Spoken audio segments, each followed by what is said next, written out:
Bonsoir, n'hésitez pas à nous faire un petit bonjour dans le chat et nous dire d'où vous venez.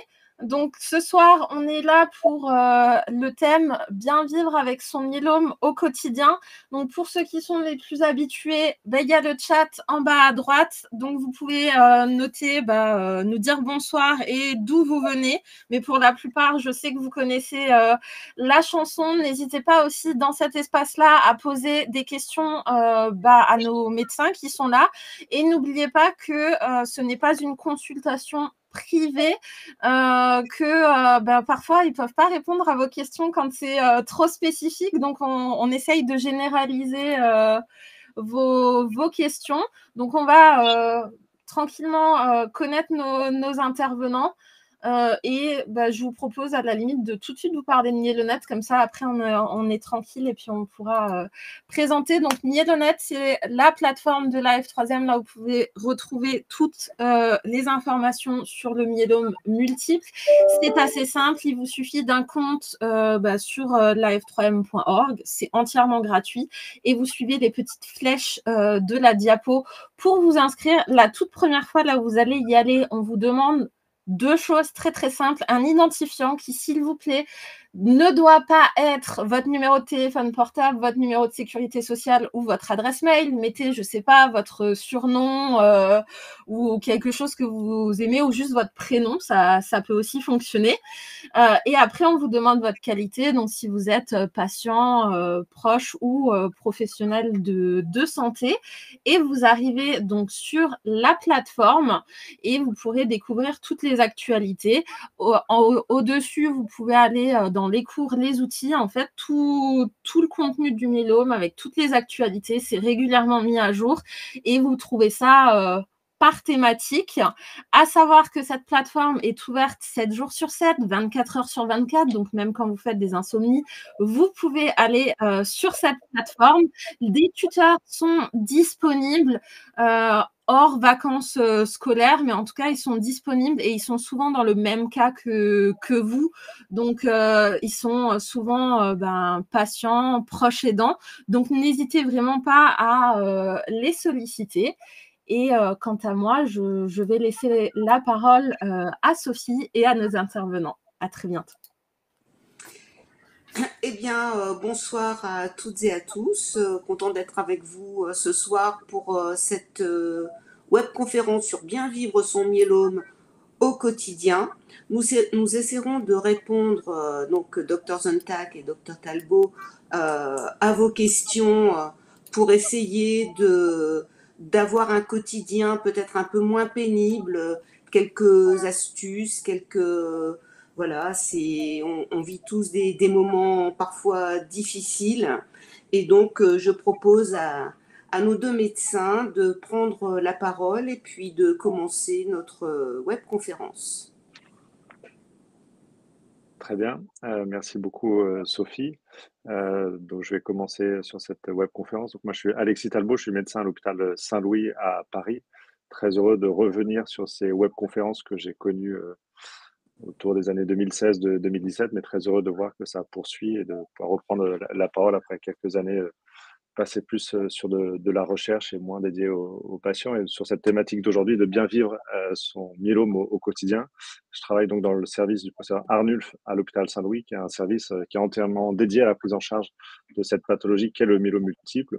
Mais même quand on a la chance d'avoir un service dédié sur cette pathologie, vous pouvez voir que on n'a pas au sein de nos hôpitaux et même à la PHP, qui est quand même une grosse structure, la plus grosse structure au niveau européen pour ces maladies hématologiques, on n'a pas tous les soins de support et donc on va discuter, ce que j'ai bien aimé le mot qu'a utilisé Sophie, des astuces, des petits moyens, des choses qui peuvent améliorer la prise en charge du quotidien, surtout pour cette maladie. On va insister là-dessus et je crois que dans le MOOC, c'est beaucoup rappelé que c'est devenu une maladie chronique et donc les effets secondaires ou les mauvaises tolérances des médicaments, si les patients, si vous êtes exposé pendant des années et des années à ces mêmes médicaments et si vous subissez ces mêmes effets secondaires, il faut trouver un moyen de les corriger et d'améliorer le quotidien.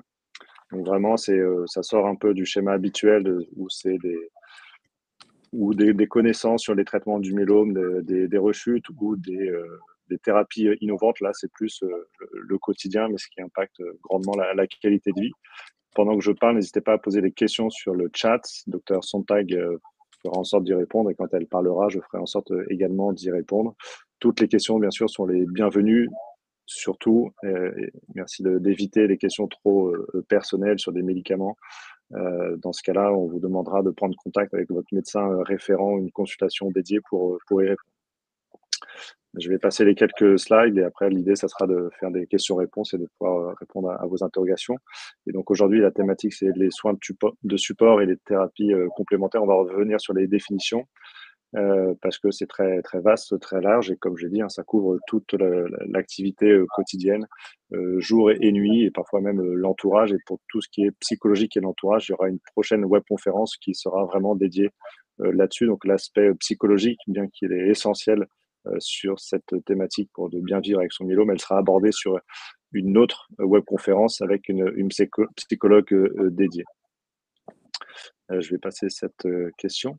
Et donc, pour la définition, donc vous savez qu'en médecine, on a la définition pour tout, et donc il y a une définition pour les soins de support.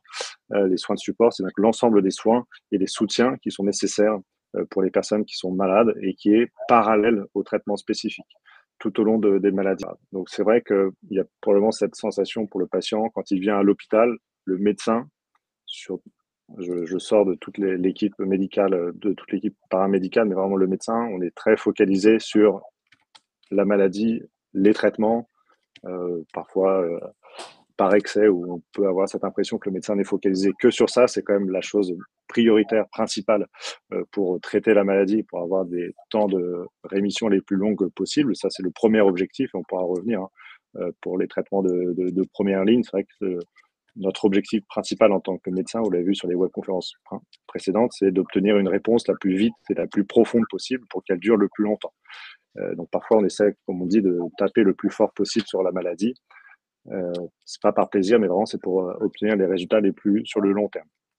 Mais en parallèle, vous voyez que c'est dans la définition, il y a tous ces à côté, toutes les choses pour les astuces pour mieux vivre avec la maladie et les thérapies complémentaires, pour lesquelles je pense que les patients, l'association de patients et tout l'environnement de l'hôpital, le médecin traitant, les aidants, doivent tous participer pour vous aider à mieux vivre au quotidien. Mais je suis tout à fait conscient qu'on n'apporte pas forcément toutes ces réponses lors de la première consultation ou même lors des passages rapides, parfois en consultation en hôpital de jour. Et donc, c'est très bien qu'on puisse avoir ce temps de discussion pour vous aider à accéder à ces soins complémentaires. La grosse difficulté, c'est que selon l'endroit où on est traité, selon la ville, selon la région, les réseaux sont pas les mêmes, les professionnels de santé sont pas les mêmes, et donc il n'y a pas d'annuaire ou il n'y a pas de recette miracle. C'est vraiment en fonction de ses connaissances, de ses collègues, des différents collègues avec lesquels on a l'habitude de travailler, et même la spécialité de chaque centre qui permettra de vous orienter vers tel ou tel professionnel de santé. Et pour chaque patient, en fait, souvent, les traitements et les prises en charge peuvent être extrêmement différentes pour ces raisons. Mais l'objectif principal, c'est quand même de diminuer les effets secondaires pour assurer la meilleure qualité de vie. Et donc, on vous a cité quelques exemples très variés de médecine qu'on peut appeler parfois traditionnelle ou complémentaire. L'objectif, je pense, c'est d'avoir cette discussion avec votre médecin, de nous dire vraiment ce que vous souhaitez tester, ce que vous avez déjà testé, ce qui vous fait du bien, pas du bien, voir s'il n'y a pas une contre-indication. Mais globalement, il y a très peu de contre-indications si ce n'est pas des produits à base de plantes avec des risques infectieux principaux. Le plus souvent, il n'y a pas de contre-indication. Donc, tout ce qui est listé ici, l'hypnose, parfois, quand il y a besoin de faire des examens médicaux, je pense au myélogramme, il y a de plus en plus de centres qui peuvent le proposer. Ça peut être une bonne approche. Ou même si ça vous permet d'avoir des moments de calme ou du yoga ou de la réflexologie, ça, c'est tout à fait possible. Et il y aura une grande partie de la discussion d'aujourd'hui sur l'activité physique adaptée, qui est quand même le soin de support pour lequel on a le plus de données et qui est le plus bénéfique pour les patients. Et donc, on va aborder aujourd'hui des choses plus triviales, dont on a peut-être moins accès, mais en tout cas, il faut partir sur des choses simples. C'est que l'alimentation et l'activité physique, c'est quand même les deux, entre guillemets, soins de support ou les deux stratégies principales pour, je pense, mieux supporter les traitements et vivre le mieux possible avec le myélome. Et donc l'alimentation, je ne vais pas en parler beaucoup, mais En fait, pour cette maladie qui est le myélome, il y a vraiment très peu de contre-indications. Souvent, on nous demande est-ce que je peux manger ci, ça. Souvent, il y a peu de contre-indications. Il y a juste la période de la greffe de la moelle osseuse où là, il y a une baisse de l'immunité très, très importante et donc il y a des repas particuliers qui sont apportés par l'hôpital et les 3 mois après, on vous demande quelques précautions. Mais en dehors de ces périodes-là, franchement, l'alimentation, elle peut être le plus variée, diversifiée possible. Et l'objectif, c'est que vous ayez une masse musculaire, des protéines avec une activité physique qui permettra de mieux supporter les traitements. Et donc, toute cette thématique sur l'activité physique sera couverte par le docteur Sondag, mais j'insiste vraiment sur l'alimentation, extrêmement important. Juste le paramètre le plus important pour nous, les hématologues, hein, c'est vraiment le poids, de pouvoir se peser régulièrement à chaque consultation ou chez vous une fois par semaine, de suivre ce poids au cours du temps. Et l'objectif, c'est de ne pas perdre de poids. Je sais que l'autogreffe, c'est forcément une période où on a tendance à perdre du poids, mais en dehors de cette période, d'essayer de maintenir ce poids, c'est ce qui reflète en fait le plus simplement la fonction globale du corps humain. Et donc vraiment très important d'insister là-dessus. Si c'est difficile ou s'il y a une perte de poids, il peut y avoir une prescription de d'apports complémentaires sur prescription médicale, mais l'objectif, c'est d'avoir des repas diversifiés, variés. Et l'autre problématique, c'est celle de la corticothérapie. Les corticoïdes, vous savez que dans le myélome, on a tendance à donner des corticoïdes à forte dose, mais de manière espacée, répétée, généralement une fois par semaine. Et la prise de ces traitements peut donner une rétention en eau et en sel, donc parfois des œdèmes. Et donc, dans ce cas-là, on demande de faire attention à la prise de sel. Mais généralement, juste avec un régime, les jours où il y a des corticoïdes, on arrive à avoir pas trop de soucis et de faire attention à la prise de sucre. Mais ça tombe bien, le sucre, c'est pas le meilleur nutriment pour prendre du muscle. Donc, voilà. Si les conseils, c'est d'avoir une alimentation le plus normale possible. Attention au sucre et au sel, surtout quand il y a la cortisone à forte dose. Et de plus en plus, je peux en parler ici, on a de plus de données sur la corticothérapie.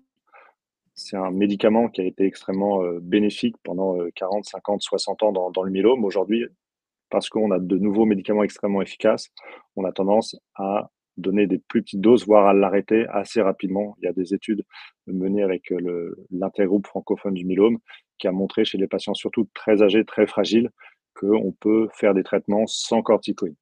Donc, n'hésitez pas lors des consultations de demander à votre médecin si la prescription de corticothérapie est toujours importante dans le cadre de la prise en charge de votre myélome. Et de plus en plus, on essaye de faire de dessiner, de designer les prochains essais sans corticoïdes parce qu'il y a avant hein, et encore maintenant, ça a été un des gros médicaments pourvoyeurs d'effets secondaires sur le moral, sur l'irritabilité avec les proches. Donc je pense que dans les thématiques d'aujourd'hui, dans ce qu'on peut couvrir, si on peut permettre d'éviter la prise de corticoïdes, ça peut être bien pour le bien-être général, la psyché et l'entourage. Donc voilà, je voulais vraiment insister sur alimentation, activité physique. Vous savez, dans le diagnostic, je pense, dans la première webconférence, dans le diagnostic du myélome, on utilise un acronyme utilisé dans le monde entier qu'on appelle CRAB, C-R-A-B, puisque chacune des lettres couvre une des atteintes spécifiques du myélome. Et donc, je vais les couvrir une à une pour lister les effets secondaires. Donc, pour les atteintes osseuses, quand il y a une lyse de l'os, ça peut entraîner une hypercalcémie dans le sang. Donc, le C, c'est pour la calcémie et le B, c'est pour de l'anglais bone. Au diagnostic, les douleurs osseuses, c'est vraiment quelque chose de prépondérant, très important. Tu peux avoir des fractures, des tassements vertébraux, voire des lésions osseuses qui compriment la moelle, pas osseuse, mais cette fois-ci épinière. Il peut y avoir des troubles neurologiques très importants. Et donc, pour ça, il y a une prise en charge très particulière, souvent au diagnostic, qui peut allier forcément les médicaments du myélome. Donc, on commence les traitements pour essayer d'être rapidement efficace et d'améliorer les douleurs. Des traitements spécifiques à la douleur, globalement du Doliprane, des paliers 2, voire des morphiniques quand il y a besoin. Mais il y a aussi des bisphosphonates, c'est ces perfusions généralement de Zometa en intraveineux ou des équivalents en sous-cutané qui sont réalisés de manière régulière, qui sont extrêmement importants dans la prise en charge globale du myélome, qui est des lésions osseuses ou pas de lésions osseuses, puisque dans les évolutions, dans le temps, en fait, on fait que perdre de la densité osseuse. globalement, c'est ce qu'on appelle l'ostéoporose chez les femmes, généralement chez les femmes très âgées. Donc, pour éviter que l'os perde de cette densité, on propose de faire des injections répétées de bisphosphonate. Donc, les traitements du myélome, les traitements antalgiques, les bisphosphonates, parfois de la radiothérapie quand il y a des lésions très menaçantes sur les vertèbres, voire de la chirurgie dans certains cas. Il y a vraiment une multitude de thérapies complémentaires pour la prise en charge de ces douleurs au diagnostic. Généralement, avec les traitements d'aujourd'hui, ces douleurs ont tendance à être très largement améliorées. Parfois, on peut avoir recours aussi à une injection, ce qu'on appelle une cimentoplastie, c'est injecter dans des vertèbres qui sont très affaissées, très fragilisées, pour éviter qu'au cours du temps, elles se tassent, un produit qui n'est pas du ciment, mais on va dire du ciment pour faciliter la discussion. Donc voilà, on a vraiment des gros progrès sur la prise en charge de ces douleurs diagnostiques. Et généralement, on arrive à passer des paliers au cours des 3-4 premiers mois. Normalement, il y a moins de douleur et après, c'est des traitements au long cours antalgiques, mais de plus en plus, on est amené à réduire les traitements antalgiques tellement les traitements sont devenus efficaces. La deuxième lettre, c'est le A, l'anémie, donc une baisse de l'hémoglobine dans le sang qui peut se traduire par un essoufflement, une pâleur, une fatigue, ne plus être capable de faire des activités qu'on faisait avant, se coucher plus tôt, être essoufflé pour monter des étages. Et donc, ça, c'est très souvent présent au diagnostic. Et encore une fois, en instaurant rapidement des traitements, finalement, au cours du temps, le taux de l'hémoglobine a tendance à s'améliorer, à remonter à la normale. Si c'est trop difficile, on peut faire des injections d'érythropoïétine, qui est en fait le facteur qui va booster par la moelle osseuse la production des précurseurs des globules rouges. Et donc, en faisant ces injections, on arrive à remonter à des chiffres normaux d'hémoglobine autour de 12-13 grammes. Donc, normalement, tous les patients, on va en parler aujourd'hui, mais il y a toujours une fatigue, même si le myélome est en rémission, on poursuit les traitements. Même si nous, on dit que tout va bien, il y a toujours une fatigue qui est souvent en fait plutôt une fatigabilité. C'est-à-dire que les patients disent qu'ils arrivent à faire quelques activités, quelques exercices, mais au bout d'un temps qui est relativement assez court, en tout cas qui est plus court qu'avant, il y a cette fatigue qui apparaît, même quand il n'y a plus d'hémoglobine, et on pourra partager peut-être les expériences. Donc vraiment, l'os et l'anémie, aujourd'hui, on est capable de maîtriser ces effets secondaires. Le rein, pour le R de l'acronyme, en fait, l'atteinte rénale, elle est souvent peu symptomatique pour les patients parce que quand on dégrade sa fonction rénale, il y a souvent très peu de symptômes cliniques. Cette insuffisance rénale, elle pourrait aggraver aussi une anémie parce que le rein produit c'est l'organe qui produit l'EPO par le corps humain. C'est pour ça que quand il y a un défaut, il faut faire des injections. Mais souvent, le rein est peu symptomatique. Dans les questions qu'on nous demande pour les antalgiques, souvent, dans le myélome, on contre-indique ce qu'on appelle les produits qu'on appelle les anti-inflammatoires non stéroïdiens, qui sont certes des médicaments qui sont parfois extrêmement efficaces contre des douleurs aiguës, mais c'est un médicament toxique pour deux raisons. La première, c'est que ça peut aggraver un foyer infectieux qui était là, mais qui n'a pas encore parlé. Et donc, des patients qui n'ont pas de fièvre, mais des douleurs, un foyer infectieux sous-jacent, peuvent prendre des anti-inflammatoires et il peut y avoir des grosses infections qui se réveillent. Donc, pour ces raisons-là, on les évite. Et l'autre effet secondaire, c'est qu'il y a ce médicament, il peut donner des insuffisances rénales aiguës. Donc, en général, quand on a un myélome, il est préconisé d'éviter, si possible, les anti-inflammatoires stéroïdiens. Voilà. Si possible. Parfois, il y a des interventions chirurgicales où il y a des coliques néphrétiques extrêmement douloureuses pour lesquelles il n'y a que ce médicament souvent qui est efficace. Donc, on peut être amené à le prescrire, mais si possible, l'éviter. Et pour prévenir aussi les atteintes rénales, on recommande une bonne hydratation au quotidien. Aujourd'hui, on a de plus en plus tous à disposition des petites gourdes pour bien s'hydrater. Les trois autres items qui sont listés ici, c'est pas des complications, ils rentrent pas dans l'acronyme, mais c'est plutôt des complications de la maladie du myélome, mais aussi des traitements. Le premier, c'est la thrombose. Vous savez que le fait d'avoir une maladie, surtout une maladie hématologique, d'avoir des douleurs osseuses et donc parfois rester plus de temps au lit, voire d'être complètement alité, plus surtout les traitements spécifiques, notamment les immunomodulateurs, pour citer les trois, le Revlimid, pomalidomide et thalidomide, augmentent le risque de faire des thromboses. Et pour ça, généralement, on propose aux patients de fluidifier le sang, soit par des anti-agréants plaquettaires, soit par des anticoagulants.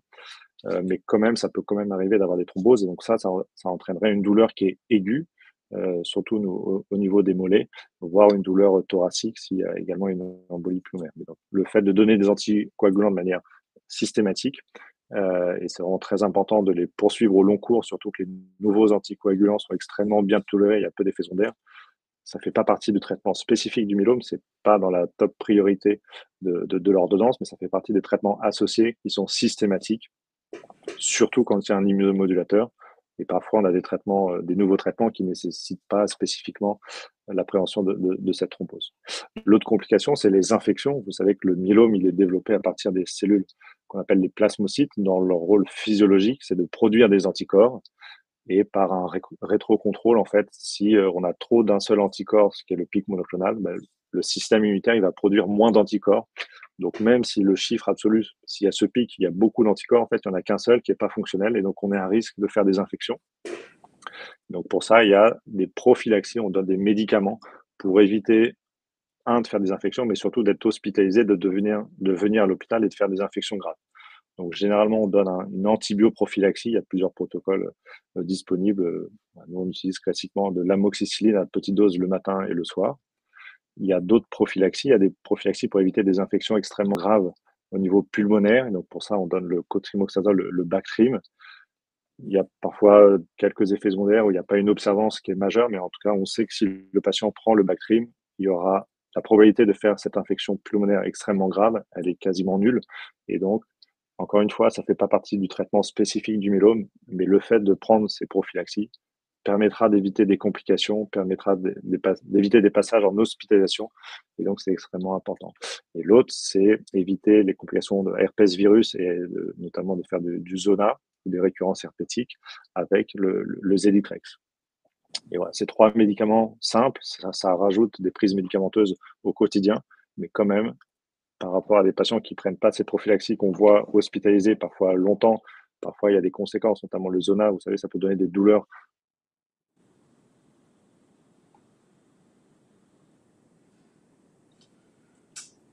Ah, le docteur Talbot a un petit problème de connexion. Effectivement, je n'arrive pas à le récupérer. Cécile, est-ce que ce serait possible de nous seconder, s'il vous plaît? Non, il en était sur les infections et la neuropathie, hein, parce que j'écoutais d'une oreille attentive. Donc, je pense que sur les traitements prophylactiques du myélome. Du myélome. Dans les traitements prophylactiques, effectivement, on a le valacyclovir qui est administré très souvent au long cours. Alors actuellement, je pense que je vois qu'il y a des questions là-dessus. Il y a la possibilité de faire un vaccin contre le virus. Il faut en discuter avec l'hématologue parce que ça va dépendre de à quel moment vous êtes. La vaccination, on pense qu'elle peut être utile chez les patients qui sont au traitement de maintenance au long cours. Après, quand le myélome est actif, franchement, le valacyclovir, ils ont une extrêmement bonne efficacité. Et je pense qu'il ne faut pas forcément passer tous les patients qui sont sous valacyclovir à des patients qui soient vaccinés. C'est vraiment en fonction du contexte et de l'étape dans laquelle vous êtes au niveau du traitement. Donc, je pense qu'il faut en discuter. Concernant la neuropathie, c'est clairement essentiellement un effet secondaire de nos thérapeutiques, du bortezomib, mais aussi des imides comme le lénalidomide. Et il faut, quand il y a marqué dépistage, c'est-à-dire que quand vous sentez des sensations de picotement, de troubles de la sensation au niveau des membres inférieurs, il faut en discuter avec l'hématologue parce que il faut qu'on adapte les posologies. Parfois, simplement baisser un petit peu la dose de bortezomib, elle va clairement éviter qu'il y ait une aggravation de la neuropathie. Donc, je pense que c'est important d'en discuter pour le dépister et pour pas qu'on arrive à une neuropathie douloureuse.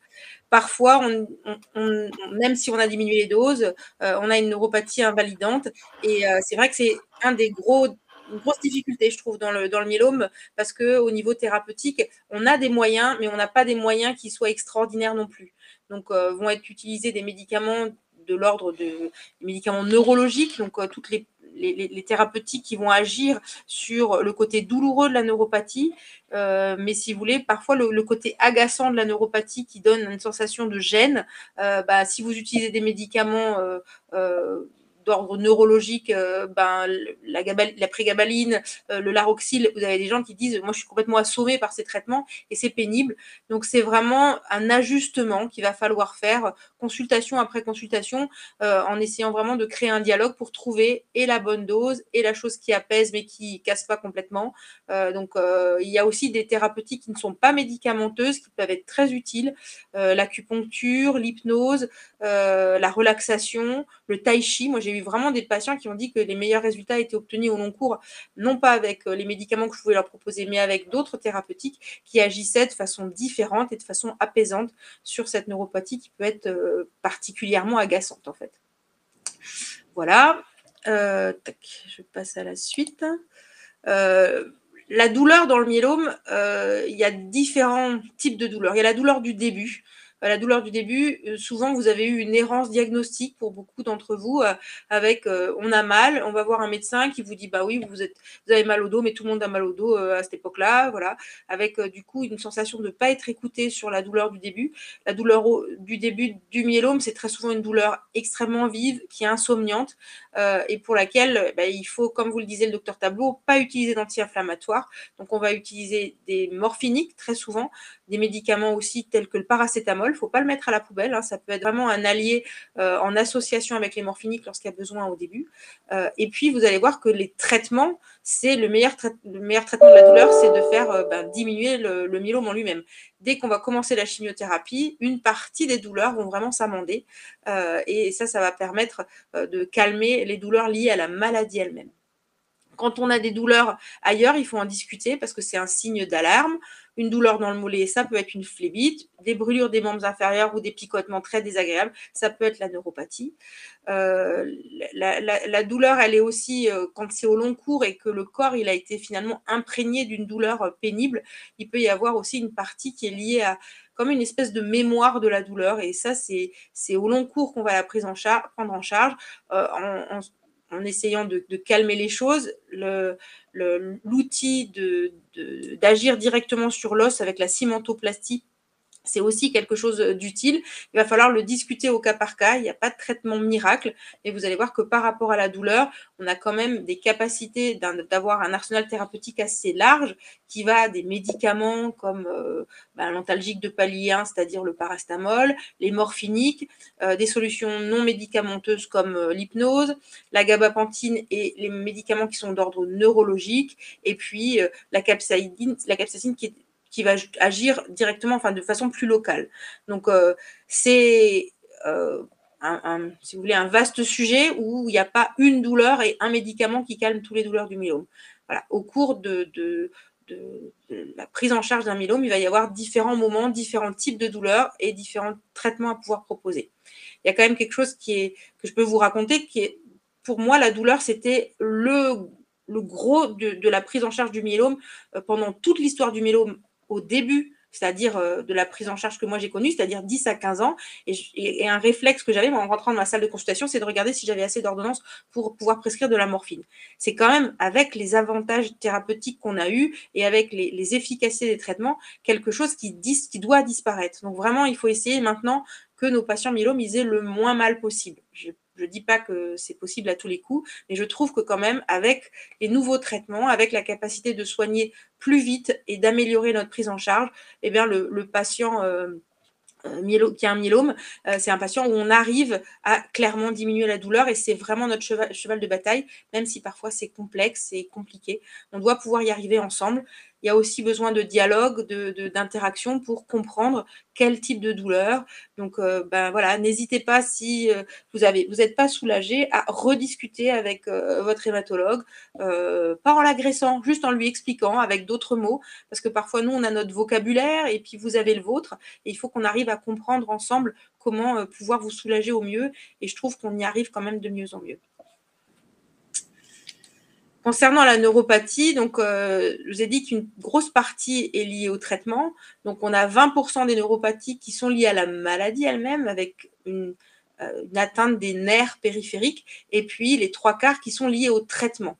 Donc, ce sont les traitements qui vont provoquer des neuropathies, comme par exemple le bortezomib, qui fait partie de la classe des inhibiteurs du protéasome, ou le lénalidomide, le pomalidomide, qui font partie de la classe des imides.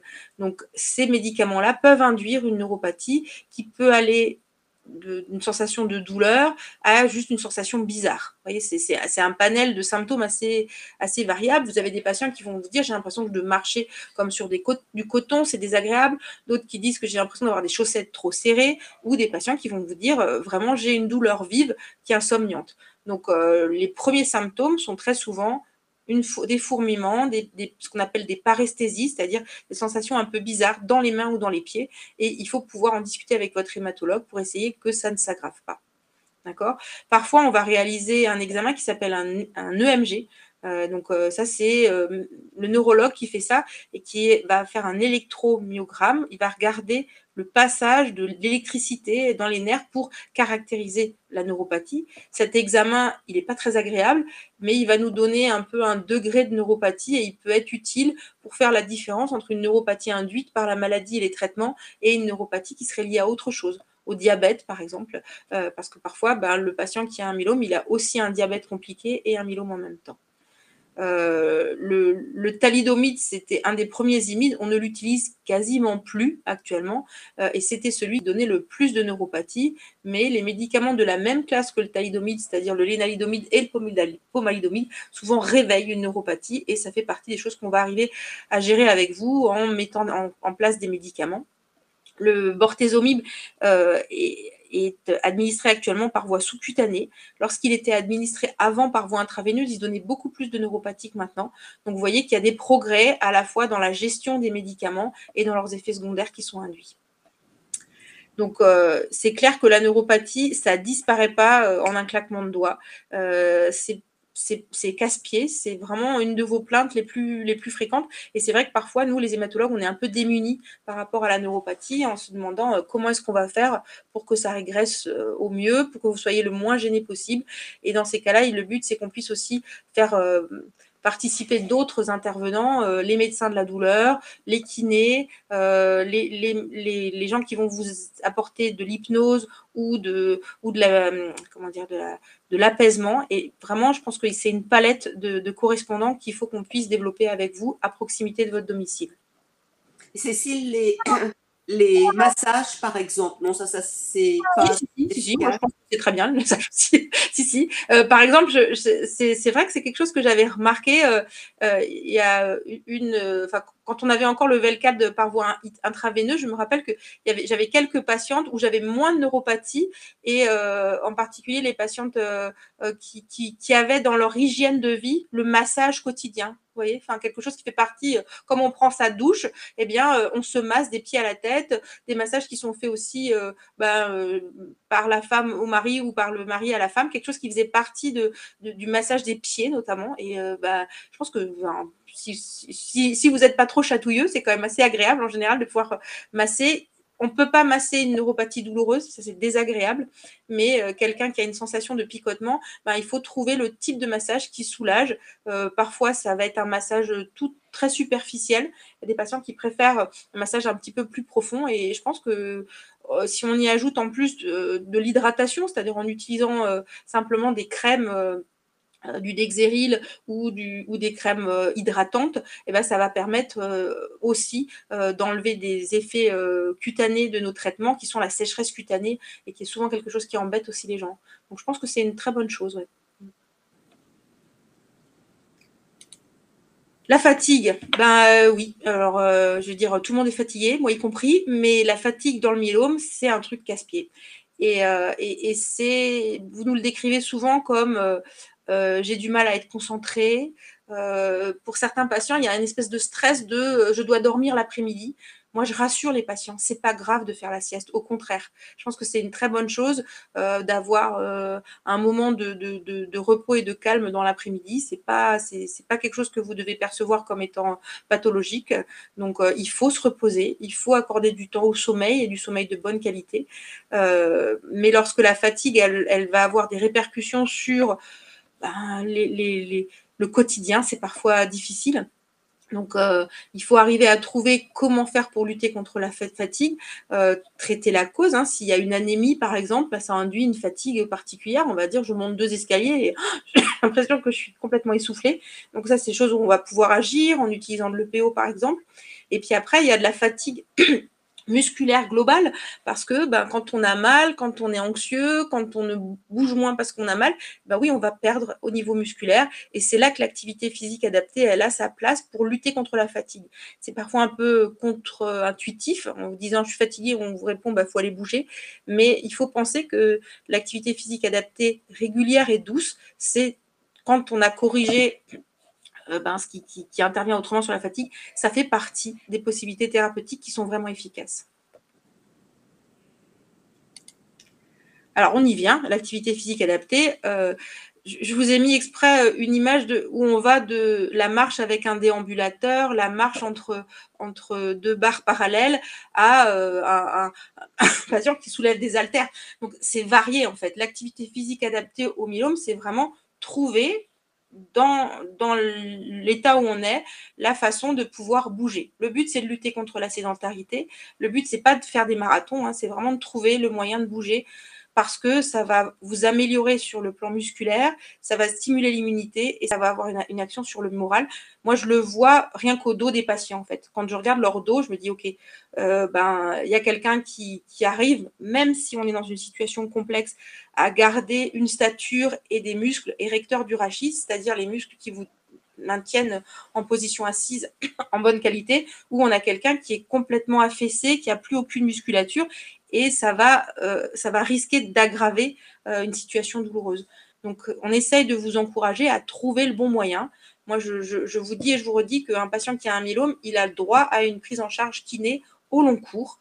Il faut trouver le bon kiné. Parfois, il faut changer de crèmerie quand le kiné ne vous convient plus, c'est pas grave. Voilà. Parfois, c'est difficile parce que vous n'en avez pas beaucoup qui vous prennent en charge. Il faut qu'on puisse vous faire les ordonnances qui permettre une prise en charge adaptée avec pas juste vous donner 2-3 conseils, mais vraiment vous encourager. Le kiné dans le myélome, c'est pas le masseur, hein, le but c'est pas qu'il vous fasse des massages, mais qui vous encourage, qui vous donne des exercices à faire à domicile pour que vous puissiez vous maintenir en bonne forme.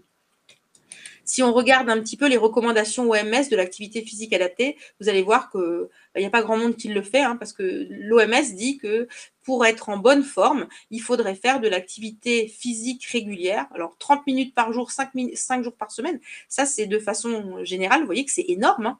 Voilà, le français sédentaire de base, il ne fait pas 30 minutes par jour, 5 jours par semaine. Du renforcement musculaire modéré 2 fois par semaine, en montant des escaliers, en faisant, voilà. Et puis, pour les plus de 65 ans, 2 fois par semaine, des exercices d'équilibre. Vous voyez que quand on regarde les recommandations, on fait bon sang, mais voilà, de façon globale, la population ne fait pas ça.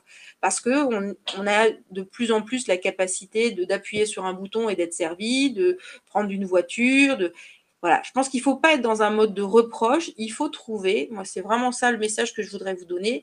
Alors c'était après, c'était le message, je l'ai mis après. Le message que je veux vous donner, c'est de trouver le truc qui vous convient, et si c'est 10 minutes par jour, c'est 10 minutes par jour, c'est pas grave.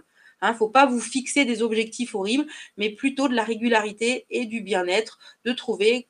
Est-ce que c'est le fait de danser dans le salon en douceur? C'est déjà une très bonne activité physique. Est-ce que c'est le fait de plutôt aller chercher le pain à pied plutôt qu'en prenant la voiture? C'en est une. Voilà, de trouver le truc qui vous convient et petit à petit de l'intégrer dans votre quotidien pour garder une musculature adéquate. Et ça, c'est prouvé dans des essais.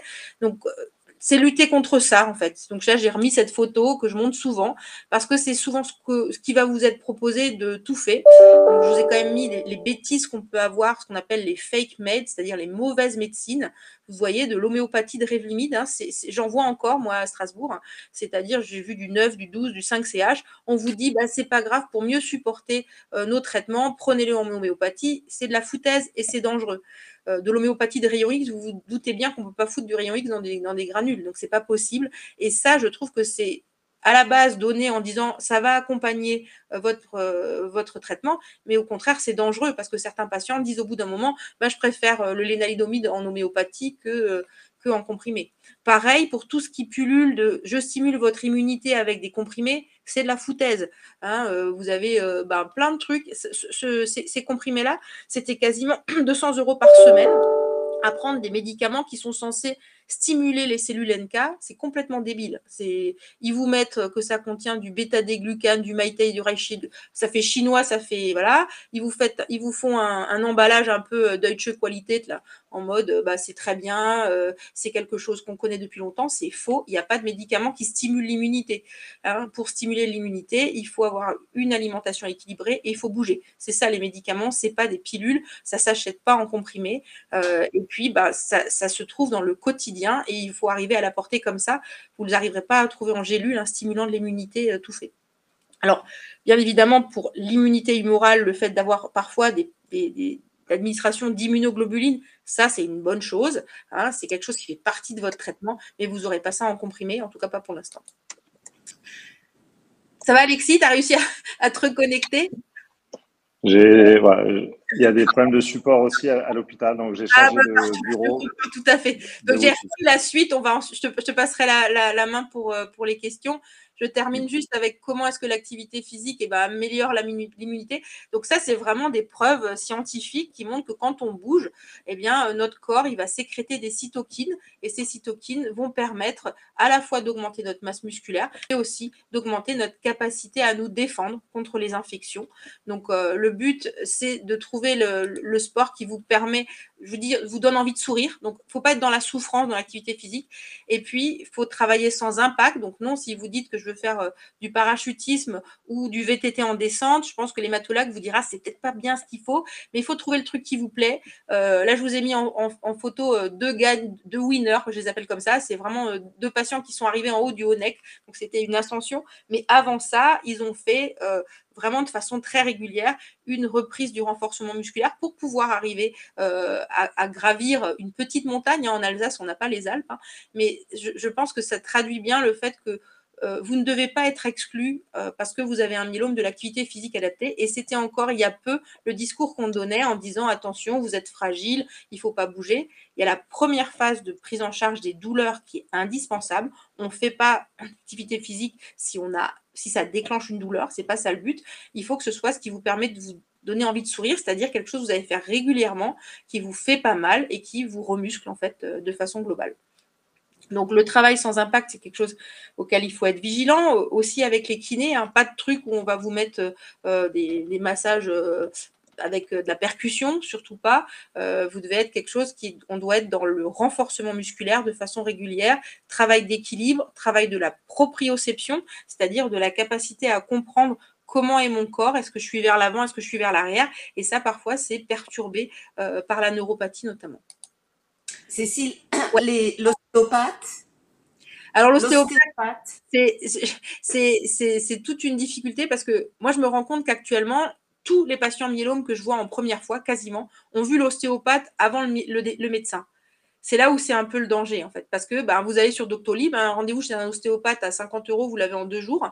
Et puis, le médecin, il n'est pas disponible forcément dans les 2 jours. Et c'est un danger, en fait. Donc, l'ostéopathe, il y a des gens très bien, qui font très bien leur métier. Mais il y a aussi des charlatans qui vont manipuler une vertèbre qui est abîmée. On a malheureusement parfois des catastrophes après l'ostéopathe. Hein. C'est-à-dire que s'il n'y a pas de feu vert médical sur une douleur, il y a des ostéopathes qui m'ont réadressé les patients en disant allez voir votre médecin, la douleur que vous avez, je peux rien faire. Mais c'est des gens qui ont pris le temps d'interroger correctement le patient et qui ont fait les choses bien. Vous en avez d'autres qui disent vous avez mal là, asseyez-vous là, je vous manipule et qui aggravent les choses. Donc c'est à double tranchant et c'est compliqué. Et moi, je m'inquiète un peu de parfois le fait que, je ne sais pas si c'est toi, Alexis, mais moi, beaucoup de myélomes ont vu l'ostéopathe avant le toubib, avant d'arriver chez moi. Oui, c'est toujours facile quand on arrive après, mais souvent, il y a eu plusieurs professionnels de santé vus avant. Donc, OK, parce que parfois, si le myélome il n'est pas connu, il y a des douleurs, c'est bizarre, mais on recommande pas l'ostéopathie régulièrement. Donc, il y a eu beaucoup de questions sur la kinésithérapie. Je pense que c'est très important. Souvent, moi, je dis que le patient, c'est le meilleur kiné. C'est-à-dire que le kiné, souvent, il vous apprend des exercices. Si c'est possible de le faire, je sais que c'est pas le cas pour tout le monde, mais c'est des exercices que vous pouvez vous-même reproduire. Donc, ça demande un peu une hygiène de vie et d'être rigoureux sur ces exercices. Mais il n'y a pas forcément toujours besoin d'aller voir un professionnel de santé. C'est bien de faire une première consultation qui vous apprenne L'ostéopathie, voilà, il y a des gens qui ressentent des bienfaits de l'ostéopathie, c'est pas démontré. Mais effectivement, attention à ce qui coûte très cher, au charlatanisme. Voilà. Donc, il y a une relation de confiance, il y a du bon sens. Parlez-en à votre médecin, mais vraiment par rapport à juste l'activité physique, je sais que tu l'as dit, mais juste 30 minutes d'activité physique qui peut être en 3 fois 10 minutes, 2 fois 15 minutes, sortir, bouger quand c'est possible, quand il n'y a pas trop de douleur, de troubles de l'équilibre, ce qui n'est pas le cas pour tout le monde. Mais quand même, même dans le myélome, vous savez, on voit des patients 90, 80, entre 90 et 99 ans. Ouais, des patients très en forme, très âgés, souvent, tout au long de leur vie, ils ont maintenu une activité physique très régulière. Donc, je pense que c'est un bon moyen de mieux vivre. Cécile, avant de passer à notre onglet questions, j'en ai vu passer quelques-unes. Pour les problèmes intestinaux donnés souvent par les IMID, les probiotiques, est-ce que c'est utile? Après, ça fait partie aussi j'ai envie de dire, du bon sens. Je pense pas que ce soit forcément la solution la plus adéquate. Vraiment, il faut mettre l'accent sur une alimentation qui soit variée, qui apporte suffisamment de protéines pour garder du muscle. Sous le terme de probiotiques, c'est pour ça que moi j'ai parfois peur. Il y a des patients qui prennent des levures à haute dose et qui se retrouvent avec des candidoses systémiques. Donc, sous le terme probiotique, vous allez du yaourt Activia jusqu'à des trucs qui sont dangereux. Donc, c'est complexe de répondre comme ça. Moi, je trouve que très souvent, c'est le bon sens, hein, c'est-à-dire vraiment d'essayer d'avoir une alimentation qui soit saine, de ne pas manger des tomates en plein hiver parce que c'est de saison en fait, et puis le plus local possible aussi pour éviter qu'on ait des aliments qui soient bourrés de pesticides. Et en faisant ça, on fait autant de bien-être qu'en allant chercher des trucs compliqués et hyper chers aussi. Et j'ai vu aussi passer une question qui m'a un petit peu interpellée, c'est pour ça que je me permets de vous la poser. J'ai vu l'anorexie prolonge la rémission. Alors ça, je pense que c'est une dégradation du message manger sans sucre parce que le sucre nourrit le cancer. Enfin, et ça, c'est dangereux en fait parce que l'anorexie, c'est-à-dire se priver d'un apport calorique pour avoir une anorexie, bah, ça fragilise, ça fait fondre au niveau musculaire et ça a tout l'effet inverse. Donc, je pense que ce message-là, c'est pas le bon message en fait. Voilà, c'est pour ça que je voulais poser un peu. Très important, il y avait quelques questions, bien sûr, qui reviennent souvent sur le jeûne thérapeutique. Enfin, pour nous, vraiment, il n'y a pas de bénéfice à faire ce type de régime. Pour nous, c'est même risqué de le faire. Vous savez, tous les patients qui font le ramadan, on le déconseille généralement quand on a une hémopathie, et souvent c'est accepté, mais il n'y a pas de bienfait au jeûne thérapeutique.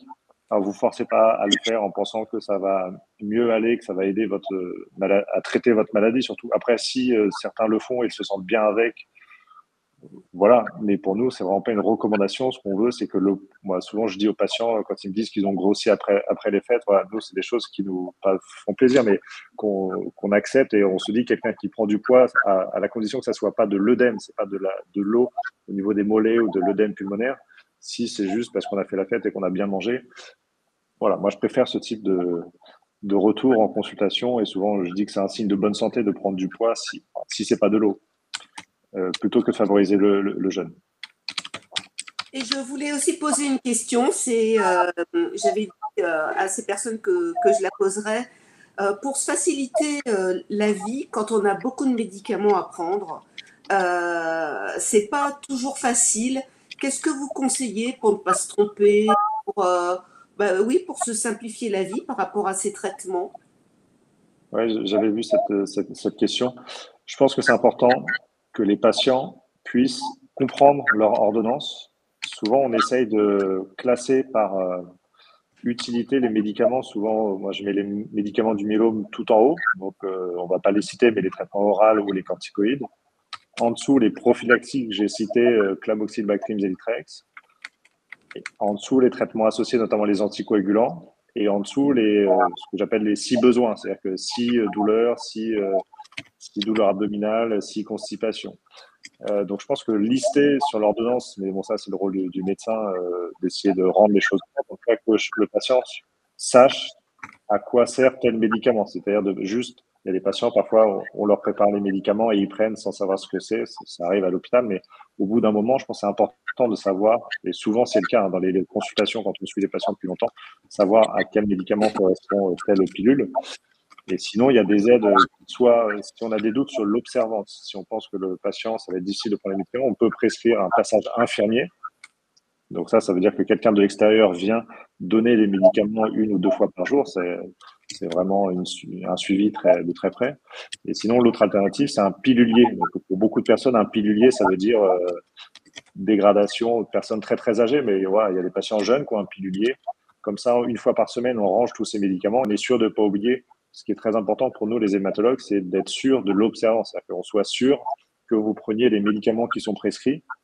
Le risque, ça serait qu'on voit la maladie qui récidive, qui rechute, et que les traitements, notamment du myélome, n'aient pas bien été pris. Et donc, ça serait une perte de chance. Donc, voilà, les petits moyens, connaître, comprendre son ordonnance, avoir un aide extérieur si besoin, une infirmière, mais ça, souvent, c'est pas possible de le faire sur le long cours. Mais sinon, le pilulier, de mon point de vue, c'est une sécurité. 1 fois par semaine, on se concentre, on prépare et après, on n'y pense plus. Je ne sais pas si Cécile, tu as d'autres tips ou d'autres astuces. Excuse-moi, parce que j'étais en train de répondre. Non, moi, j'ai dit pilulier ou de comprendre son ordonnance. Ouais, moi pareil, moi j'appelle ça un semainier, mais oui, c'est ça. C'est-à-dire que de plus avoir à réfléchir, est-ce que j'ai pris, est-ce que j'ai pas pris le médicament du soir et du matin. Je pense que c'est plus simple quand c'est visuel. Donc, quand on prépare les médicaments pour la semaine, bien sûr, il y a certains patients qui se disent ah, mais là, j'ai l'impression d'être un papy ou une mamie si je fais ça. Non, franchement, c'est juste du bon sens. Je pense que même quand on a 40 ans, si on a 4 médicaments différents, on va oublier parce qu'on a été appelé au téléphone et on ne sait plus si on a pris le comprimé ou pas. Si c'est dans un semainier, on le voit en fait. Et je pense que c'est une très bonne chose de planifier dans un semainier ou dans un pilulier, effectivement, la semaine à venir, de manière à plus avoir ça rajoute une charge mentale en fait, si on ne sait plus si on l'a pris ou pas. Et moi, je pense que c'est une très bonne chose. Après, il existe aussi des rappels que les gens se mettent sur le téléphone, des choses comme ça, quand c'est un horaire particulier ou un jour particulier. Il y a peut-être des outils à développer aussi pour faciliter la prise médicamenteuse. Je pense que c'est à chacun de développer et puis de chercher quelle est la façon de s'organiser qui convient le mieux. Ouais. D'accord, on va pouvoir passer à l'onglet questions. On va peut-être faire un après l'autre. Donc la première, c'est si la prise de sang est correcte, d'où peut provenir cet épuisement qu'on ressent parfois? Alors oui, pour le traitement, oui, c'est possible que la fatigue, elle peut être liée aux médicaments eux-mêmes. Le lénalidomide au long cours, ça fatigue, le pomalidomide aussi, tous les inhibiteurs du protéasome, c'est-à-dire bortezomib, carfilzomib, c'est un des symptômes que nous décrivent les patients. Et parfois, oui, ça peut aussi être une charge émotionnelle parce qu'il y a une forme de lassitude. Parfois, au début du traitement, les patients sont dans une espèce de bataille il faut absolument, je vais être tonique, je vais arriver à supporter. Et puis, une fois que l'angoisse par rapport à la survie aussi, parce qu'au début, on se dit, est-ce que je serai là demain? Comment ça va se passer? Et puis ensuite, on se rend compte que non, c'est bon. Le traitement a marché, je suis en rémission complète ou en bonne réponse. Et là, la fatigue s'accentue parce qu'on se dit, en fait, c'est pas fini, je dois avoir un traitement qui va durer longtemps, c'est compliqué. Et ça peut être vraiment inducteur, je pense, de fatigue. Et je pense que la F3M, les MOOC et puis tout ce que vous proposez à la F3M, c'est quelque chose qui peut essayer de faire diminuer un peu cette lassitude ou cette charge émotionnelle pour se rendre compte que vous n'êtes pas seul, qu'il y a une communauté de patients qui peut aussi remonter le moral, s'entraider. Je pense que c'est une bonne chose pour que cette part de fatigue émotionnelle, elle puisse diminuer un petit peu. Je te laisse la suivante. Il y a des chimios qui provoquent une plus grosse fatigue que d'autres, oui. Donc classiquement, on va dire que l'autogreffe, la forte dose de melphalan, donc là, généralement, les patients sont hospitalisés, mais pour vous montrer que tous les traitements, moi, j'aime pas utiliser le mot chimiothérapie, mais tous les traitements proposés n'entraînent pas les mêmes effets secondaires. Ce qu'on a tendance à dire, c'est qu'aujourd'hui, les traitements les modernes du myélome sont vraiment mieux supportés. Il y a moins d'effets secondaires qu'avaient les anciennes chimiothérapies, notamment les nausées, les vomissements, les pertes de cheveux. Et effectivement, le médicament qui est cité ici, le Kyprolis, les patients le trouvent parfois plus fort que ceux habituels. Ces perfusions 3 fois par mois au début en intraveineux, effectivement, ça peut aussi donner des complications, un peu de surcharge, un peu de rétention hydrosodée, donc un peu plus d'essoufflement. Donc oui, il y a des traitements plus forts que d'autres, ou qui entraînent plus de fatigue que d'autres, par des mécanismes différents, donc soit la baisse des globules rouges, soit la rétention. Mais souvent, on essaye de trouver la dose qui est le plus adaptée à votre état de santé, à votre maladie, et voir comment vous la supportez. Mais donc, dites-nous le ressenti, et il y a des choses sur lesquelles on peut jouer sur des doses, mais on ne peut pas promettre de traitement sans qu'il y ait forcément. Il peut rester une fatigue même si les doses sont bien ajustées. Alors, la question suivante, c'est vers qui se tourner quand les douleurs deviennent insupportables et que les solutions ne sont en rien d'autre que médicaments à la codéine ou morphine. Donc, ça veut dire qu'on utilise des médicaments à palier 3. La question, c'est toujours difficile de se dire, est-ce que c'est quelqu'un qui a des douleurs insupportables parce que la maladie est évolutive, ou est-ce que c'est quelqu'un qui a des douleurs insupportables alors que la maladie est contrôlée? Je pense que déjà, ça, c'est la grosse différence. Si c'est une maladie contrôlée avec des douleurs insupportables, il existe aussi des médecins de la douleur, donc c'est véritablement le métier. Moi, je sais que voilà, je me retourne vers eux lorsque j'ai le sentiment de pas pouvoir apporter la bonne réponse sur le plan antalgique, c'est-à-dire sur le plan de traitement de la douleur. Et puis après, il y a arriver à jouer sur la douleur morale qui parfois fait x2 à la douleur. Si vous avez une douleur liée à la maladie ou aux médicaments et qu'en plus il y a une douleur morale qui se surajoute, moi j'ai des patients comme ça où en fait c'est le traitement antidépresseur qui a pu permettre de faire diminuer les douleurs, de pouvoir faire baisser les traitements antalgiques. C'est une question complexe à laquelle il est difficile de répondre de façon précise. Oui, je pense que c'est important de dire qu'il y a de plus en plus d'hôpitaux où gérer la douleur, les médecins de la douleur, c'est devenu une vraie spécialité. Donc, il y a des consultations dédiées à ça. Et donc là, le traitement du myélome, il n'est pas du tout abordé. C'est vraiment un examen clinique centré sur les douleurs, ce qui a déjà été testé, des propositions d'autres programmes. Et je pense que voilà, on peut avoir recours à des thérapies alternatives encadrées par des médecins qui peuvent être très efficaces. Donc, n'hésitez pas à demander si c'est possible. Souvent, c'est vrai que les hématologues, on essaye de gérer avec les médicaments qu'on connaît, que j'ai cités, les corticoïdes, les antalgiques classiques, voire les morphiniques, voire les traitements des neuropathies. Mais si on n'arrive pas, si on voit pas d'amélioration, je pense que c'est important de passer la main à vraiment l'expert de cette stratégie. Et donc, j'enchaîne sur les neuropathies. Je crois que ma connexion, elle a sauté tout à l'heure avant la diapo neuropathie, qui, de mon sens, est en fait l'effet secondaire en 2025 qui est le plus embêtant, le plus impactant pour les patients qui ont un myélome. Et l'idée aujourd'hui, c'est d'éviter d'arriver à la neuropathie, puisque vous savez que c'est souvent, alors il y a des formes rares de maladies, notamment de l'amylose qui peut donner des neuropathies. En général, le myélome, s'il n'y a pas trop d'atteinte osseuse, il n'y a pas de neuropathie au diagnostic, mais c'est surtout les médicaments, surtout l'un des médicaments injection sous-cutanée, le Velcade, qui entraîne cette neuropathie, pas tout de suite, mais c'est au cours des injections. Et souvent, quand vous venez en hôpital de jour, on demande systématiquement si oui ou non il y a une neuropathie. Tout ça pour dire que je pense que le traitement de la neuropathie, c'est d'éviter qu'elle arrive. Donc pour ça, il faut être en forme, il faut être en bonne activité physique.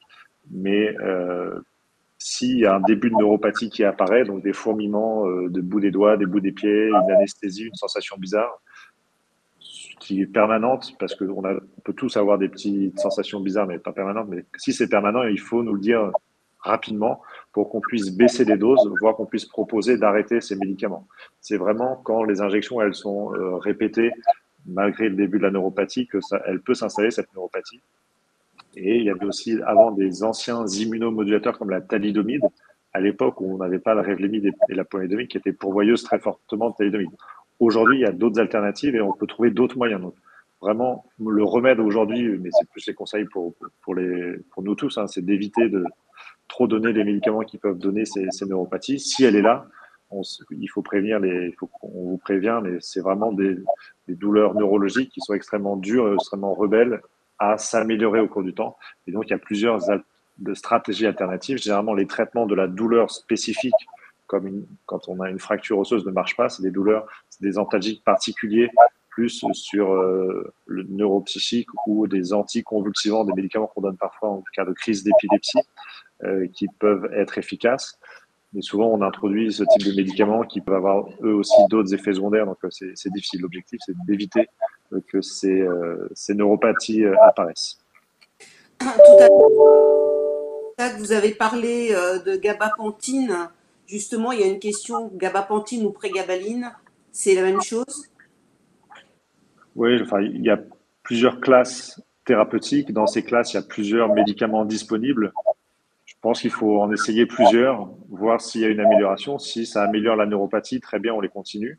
Si ça améliore pas ou s'il n'y a pas d'effet secondaire, je pense qu'il faut les arrêter. Donc souvent, on essaye des stratégies, on essaye des médicaments parce que chaque patient répond différemment. Parfois, c'est pas les mêmes doses, parfois certains vont avoir des effets secondaires, pas d'autres. Mais voilà, c'est parfois des traitements qu'on peut utiliser dans l'épilepsie ou dans certaines formes de dépression. On les donne pas pour ces raisons-là, mais on sait que ça agit aussi sur la conduction nerveuse et sur les douleurs. Et encore une fois, la sensibilité neurologique, c'est très, très particulier et on peut être amené à utiliser ces médicaments. Donc, c'est des classes utilisées qu'on peut tester. Il y a une question sur les contre-indications à faire de l'activité physique. Clairement, quand on a mal, si c'est une douleur vive, le but, c'est pas d'aller faire du sport, quoi. Je pense qu'il faut d'abord régler le problème de la douleur aiguë. Après, quand on a des douleurs un peu chroniques, on va dire qui sont quand même soulagées par les médicaments antalgiques et qu'on n'est plus sur une douleur vive, bien le fait de garder une musculature et donc de faire de l'activité physique adaptée, c'est une bonne chose. Donc, je pense que les contre-indications, c'est s'il y a une instabilité osseuse et s'il y a des douleurs vives, c'est surtout ça. Mais c'est vrai que la population myélome qui avait été écartée de l'activité physique adaptée parce que il y a encore pas si longtemps que ça, on disait il faut surtout pas risquer quoi que ce soit, donc il vaut mieux le repos, le repos, le repos. On a plus ce discours-là parce que on a des traitements plus efficaces, on a le moyen de contrôler mieux la maladie et du coup, il faut pouvoir vous faire garder une masse musculaire qui soit adaptée en fait. Ou simplement de la marche? Oui, mais pour moi, la marche, c'est de l'activité physique adaptée. Hein. Il n'y a pas besoin de faire quelque chose de cardio. Hein. Et en zone rurale, donc loin des centres hospitaliers, faut-il toujours une ordonnance? Après, je pense que l'APA, il faut arriver à trouver l'acteur qui vous permette de faire de l'activité physique pas loin de chez vous pour que ça s'intègre dans votre quotidien en fait. Donc il y a moyen que ce soit le kiné. Il y a des kinés qui sont des véritables centres de sport. Hein. Enfin, moi, j'arrive à faire vraiment de la réadaptation sportive avec les kinés en zone rurale. Ça, c'est possible. Il y a aussi simplement se renseigner parce que autour de vous, il y a probablement des ressorts que vous connaissez pas ou que vous n'êtes pas allé chercher. Je crois que vraiment, il faut essayer de créer un réseau. Interroger votre médecin généraliste qui connaît peut-être aussi des possibilités d'APA à proximité du domicile. Je pense que c'est vraiment intéressant de se renseigner. Moi, les patients, ils me donnent des solutions tous les jours en m'apprenant que en tel coin d'Alsace, on n'est pas une très grosse région, il y a ça qui est fait. Moi, j'ai découvert plein de choses d'activités physiques adaptées vraiment intéressantes avec des gens qui sont motivés, qui vont être attentionnés auprès des patients parce que le but, c'est pas d'aller en salle de sport soulever de la fonte, c'est de faire quelque chose qui soit adapté, qui vous fasse du bien et qui vous permette d'améliorer le quotidien. Je vois l'heure tourner. Allez-y. Non, mais je vois leur tourner aussi, mais je dis les groupes de parole parfois au sein de la F3M, certains peuvent dire tiens, moi j'ai essayé telle stratégie, peut-être que tu pourrais essayer.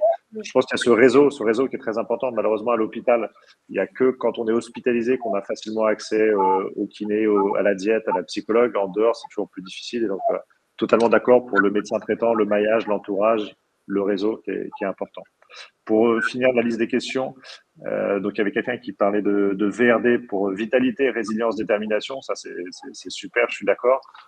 Il y a les patients qui n'ont pas forcément ce mood-là ou cet esprit-là parce qu'il y a des moments plus difficiles. Et c'est aussi, mon message, c'est que ça arrive à tout le monde, même aux médecins, d'avoir des moments de moins bien, des jours où c'est pas facile. Donc, faut pas forcément être toujours ultra volontaire, déterminé. Il faut accepter aussi que parfois, il y a des moments plus difficiles, mais essayer de se fixer des petits objectifs et de jouer en vue de progresser.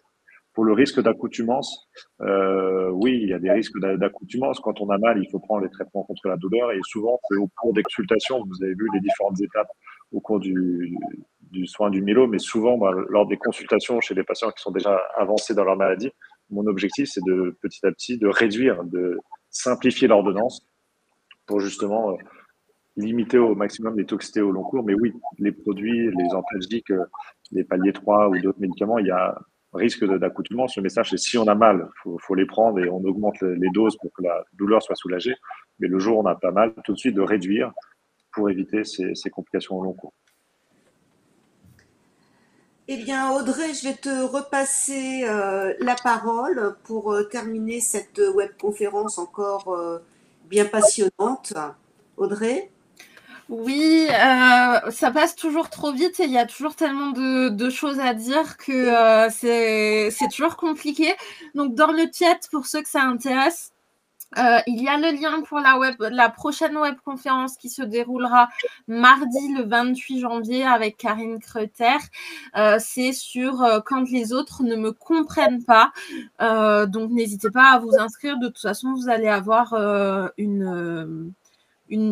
mail juste après avec le lien et la possibilité de vous inscrire. En tout cas, merci beaucoup au docteur Zontag et au docteur Talbot que nous retrouvons après plusieurs années pour le docteur Talbot dans ces webconférences et ça fait très plaisir de le revoir parmi nous. Et puis, je voulais dire, il y a tellement de questions, c'est très difficile, bien sûr, de répondre à tout. On fait le maximum et on s'excuse à l'avance pour les personnes qui vont rester pour l'instant avec leurs interrogations, mais on a déjà répondu quand même, le docteur Zontag et le docteur Talbot, tellement de choses. Je les remercie vraiment beaucoup pour leur intervention. Et puis, nous allons nous quitter et à bientôt. Audrey, à bientôt. À bientôt. Au revoir. À très bientôt. Bonne soirée. Au revoir.